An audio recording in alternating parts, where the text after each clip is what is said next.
welcome to day 4. I am here in house 6.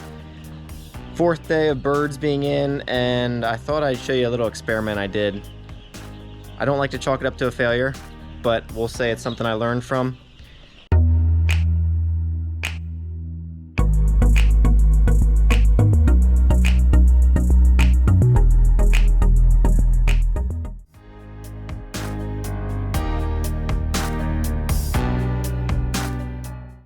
I added another fence. It's actually chicken wire that goes the whole way down around.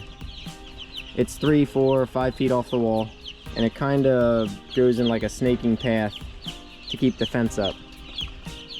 The idea being that it keeps the birds closer to feed and water. So I figured out if I keep them closer to feed and water, that's a good thing. However, what ended up happening is it feels like this fence is more of a hazard than a help. So it feels like this is more of a hazard than a help simply because the birds are getting big enough now that they push it over, and along the other wall, I actually already cleaned it up. I rolled up the wire. I rolled up the wire because birds were starting to knock it over and get on the outside.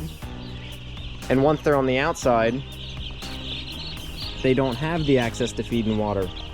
As we see here, a bird got on the other side, and since he's on the other side of the fence, he does not have access to feed and water. So I can't have that.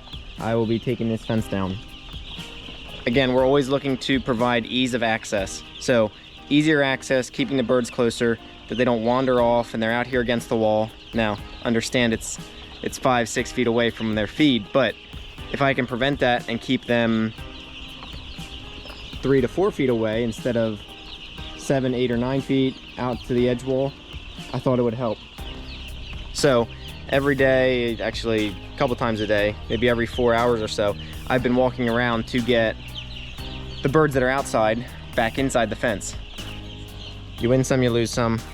Hopefully we learned. I think the intention was good. Maybe there's a better way to execute that. Anyway.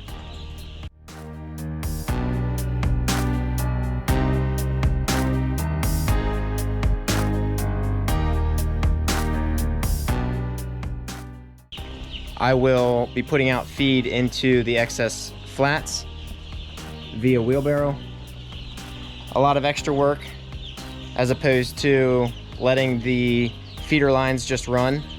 But we do this supplemental feed because of the effects it has when building that foundation for a bird.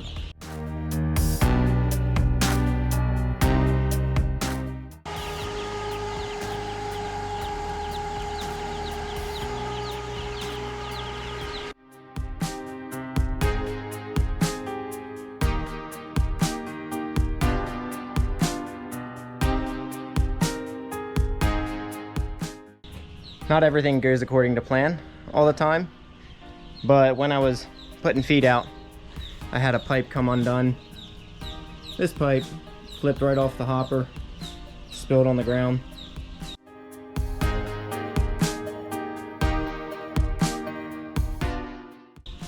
I will clean it up and put in some extra flats over here. Keep cleaning that up, because when we look at what our costs are, our feed cost is by far the highest of any of our components.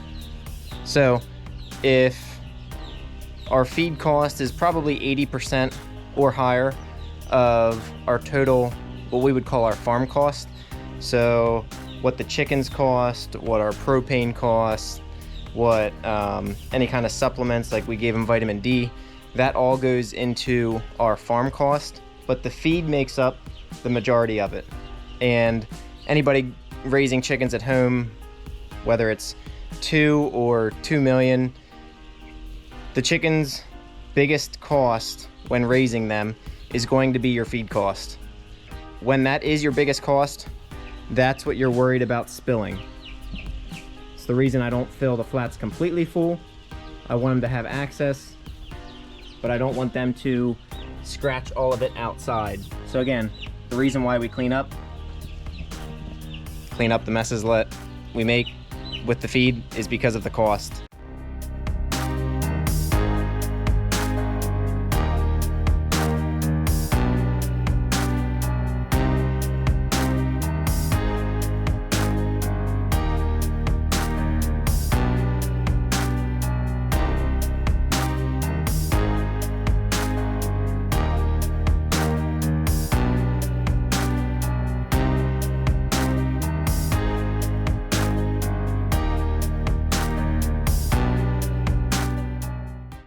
I won't bore you with all the details on feeding 8 different houses, but I'll try and go over one of them, and maybe at a later date I'll go over the different feeds that we use. So we use a different feed at the beginning when a chicken cannot handle a full pellet. We use crumbles, and then we have crushed pellets, and then we finish up with pellets. I'll go over that maybe in a separate video sometime. In general, trying to give that bird a good foundation as we kick off the first week of growing these broiler chickens.